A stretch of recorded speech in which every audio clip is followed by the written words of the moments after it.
Pak Ganjar Pranowo yang menantang debat secara terbuka kepada Gibran gara-gara menyentil masalah SMK Jawa Tengah. Ya, Gibran kan menyindir bahwa fasilitas di SMK Negeri Jawa Tengah itu jadul, katanya. Program-programnya, kemudian komputernya ini dibilang jadul. Nah, inilah kemudian yang membuat Pak Ganjar.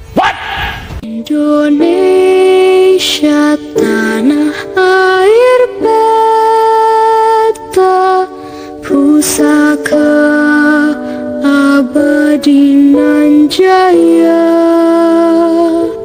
Debat secara terbuka kepada Gibran gara-gara menyentil masalah SMK Jawa Tengah. Ya, Gibran kan menyindir bahwa fasilitas di SMK Negeri Jawa Tengah itu jadul, katanya. Program-programnya, kemudian komputernya ini dibilang jadul. Nah, inilah kemudian yang membuat Pak Ganjar meresponnya. Seperti apa responnya Pak Ganjar? Kita simak dulu videonya berikut ini. Mas Gibran bilang soal fasilitas dari SMK Jateng yang Pak Ganjar rintis itu katanya fasilitasnya jadul nih. Apa tanggapannya Pak? Jadul aja bisa menghasilkan tenaga kerja siap pakai ya, apalagi modern. Dan saya senang karena beliau memberikan catatan. Jadi ini sangat bagus sekali buat saya. Kelihatan kalau beliau pun siap debat gitu ya. Jadi agak fitnah itu yang mengatakan beliau tidak siap debat gitu. Beliau siap, punya catatan. Dan kebetulan ketika konsorsium itu dibuat, saya ikut bersama beliau. Saya dan Mas Gibran bareng untuk menyusun itu, dan beliau itu orang sangat kreatif, hebat gitu. Jadi anak muda penuh dengan kreativitas gitu ya. Nah kan, jadi yang selama ini bilang Gibran ini nggak siap untuk debat, takut untuk debat, itu adalah sebuah fitnah, termasuk saya dong. Nyatanya apa? Dia sudah punya catatan, dia berani mengkritisi sesuatu kebijakan yang dilakukan oleh Pak Ganjar. Artinya, dia harus punya catatan untuk itu dan punya jawaban, punya solusi untuk memperbaiki itu. Saya meyakini ini apa? Karena Pak Ganjar kan tadi juga menyampaikan bahwa ketika konsorsium ini, Gibran ikut ada di sana. Dia ikut mendesain ini, kemudian dia terlibat di situ. Pak Ganjar juga mengatakan bahwa Gibran adalah anak muda yang kreatif, kemudian inovatif, dan juga punya ide-ide brilian. Nah, saya meyakini apa? Karena dia terlibat di situ, kemudian dia tahu di sana ada celah dan ada kekurangan, harusnya dia sudah punya solusinya. Nah, itulah yang ingin kita lihat, yang ingin kita dengar ketika nanti debat Capres-Cawapres yang akan dimulai Selasa depan. Nah, Pak Ganjar kan juga mengatakan kepada kita semua bahwa berarti ini menandakan apa? Beliau ini, yang dimaksud ini Gibran, sudah siap untuk berdebat. Kemudian dia punya catatan khusus, kemudian dia berani mengkritisi ini, berarti dia memang sudah punya jawaban. Tapi sekarang pertanyaannya, yakin nggak Pak? Karena apa? Jangankan untuk berdebat di forum resmi itu. Semalam ketika kita melihat ada dialog interaktif, bukan debat sih sebetulnya, lebih ke dialog interaktif di TV One, Gibran yang katanya mewakili atau merepresentasikan kaum muda, justru dia nggak hadir. Memang kalau kita melihat acara semalam, formatnya itu sama seperti debat, tapi di sana sangat cair, sangat santai, rileks, nggak ada yang perlu ditakutkan, dan isinya daging semua. Ini sebuah, kalau bagi saya sebuah miniatur atau mungkin sebuah pemanasan bagi cawapres ini yang nantinya akan debat untuk mengadu gagasan, kemudian menyampaikan ide-idenya ya di forum semalam itu, tapi Gibran nggak berani datang. Yang hadir di sana panelisnya adalah Raffi Ahmad yang mewakili kaum muda, mewakili entrepreneur, mewakili konten kreator yang memang sangat melekat dengan kaum muda. Sementara juga ada Effendi Ghazali, pakar komunikasi politik. Dia juga seorang guru besar.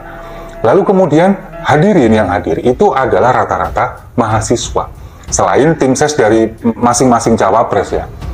Tapi mereka adalah mahasiswa, ada dari UGM, kemudian dari Pajajaran, Unpad, lalu yang melakukan live streaming dan juga dialog interaktif ini ada dari Udayana Bali, kemudian dari Universitas Negeri Makassar, dari UNER Erlangga Surabaya. Ini adalah mereka mahasiswa yang ingin mendengar gagasan dari calon wakil presiden itu. Nah, kemudian kalau misalkan Pak Ganjar ini mengatakan bahwa Gibran ini siap berdebat, harusnya kemarin semalam ini si Gibran ini datang. Ini kan sebuah ajang pemanasan, sebuah ajang pembuktian, apalagi audiensnya adalah kaum muda. Di mana Gibran ini yang digadang-gadang adalah merepresentasikan kaum muda. Lalu kemudian dia dikatakan sebagai saatnya anak muda ini memimpin, saatnya anak muda ini yang kemudian maju, anak muda yang punya gagasan. Tapi buktinya mana? Faktanya nggak ada. Dia semalam nggak datang. Kalau kita melihat acara semalam, judulnya dialog interaktif tapi lebih kepada formatnya debat. Tanggapan, kemudian jawaban, ini disampaikan dengan diberi waktu. Ini adalah format debat kalau kita melihat debat Pilpres di tahun 2019, di tahun 2014, atau mungkin juga debat di Pilkada. Formatnya seperti ini. Cuman kemarin ini terlihat sangat santai, terlihat sangat rileks. Kedua cawapres ini juga saling mengapresiasi, saling membenarkan jawaban satu sama lain. Meskipun ada sedikit penambahan karena mungkin merasa agak sedikit kurang. Nah, kalau kita melihat perform dari Caimin, kemudian juga dari Pak Mahfud, ini kan memang isinya daging semua. Terlihat di sana mental bagaimana seorang calon wakil presiden ini menguasai panggung, lalu kemudian bagaimana pengalaman di sana berbicara. Nah, saya tidak bisa membayangkan kalau misalkan Gibran ada di tengah-tengah itu. Apa yang akan terjadi? Bisa-bisa ngompol. Karena apa? Karena pertanyaan dari para mahasiswa ini sangat kritis. Sangat kritis. Mereka ingin bagaimana ketika dunia kerja ini kemudian susah sekarang. Lalu kemudian bagaimana mereka mengekspresikan pendapat juga di era demokrasi ini seolah-olah seperti dibungkam, seperti tidak ada kebebasan. Lalu bagaimana mereka yang dari pertanian mengatakan bahwa Calon Presiden nomor urut 3 Ganjar Pranowo menanggapi sentilan calon wakil presiden nomor urut 2 Gibran Raka Buming Raka soal fasilitas SMK di Surakarta yang dianggap belum modern. Sentilan itu disampaikan Gibran dalam sebuah dialog di Pondok Pesantren As-Siddiqiyah, Tangerang minggu lalu. Karena pertanyaan seorang santriwati, Ganjar berterima kasih atas kritik Gibran dan menilainya sebagai indikasi bahwa Gibran siap debat Pilpres 2024. Pengelolaan sumber daya alam, lalu kemudian bagaimana cara mengeksploitasi itu supaya mereka kaum muda ini yang lulusan dari pertanian bisa mengeksplor itu. Nah, sekarang jawaban dari Caimin dan juga Profesor Mahfud sangat masuk akal, sangat bisa diterima dan daging semua isinya. Lagi-lagi saya sampaikan. Makanya Gibran gak berani datang. Mungkin takut. Nah, harusnya, sekali lagi saya sampaikan, harusnya ini adalah sebagai sebuah ajang pemanasan, sebagai pembuktian bahwa dia ini memang gak berani debat. Dia mengatakan bahwa ya debatnya nanti saya debat resmi dari KPU saja, yang disampaikannya seperti itu. Nah, kemudian ketika dia hadir di beberapa tempat, termasuk kemarin di Tangerang, dia mengatakan bahwa salah menyebut asam folat menjadi asam sulfat. Di situ kemudian juga dia mengkritisi bagaimana kurangnya fasilitas di SMK Jawa Tengah. Pak Ganjar kan tadi juga sudah menyampaikan, fasilitasnya tradisional jadul saja sudah bisa menciptakan anak muda yang siap kerja, siap pakai.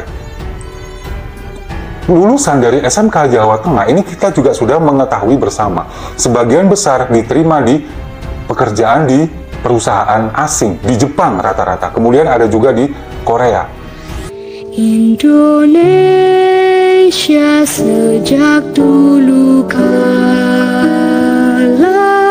tetap dipuja-puja bangsa.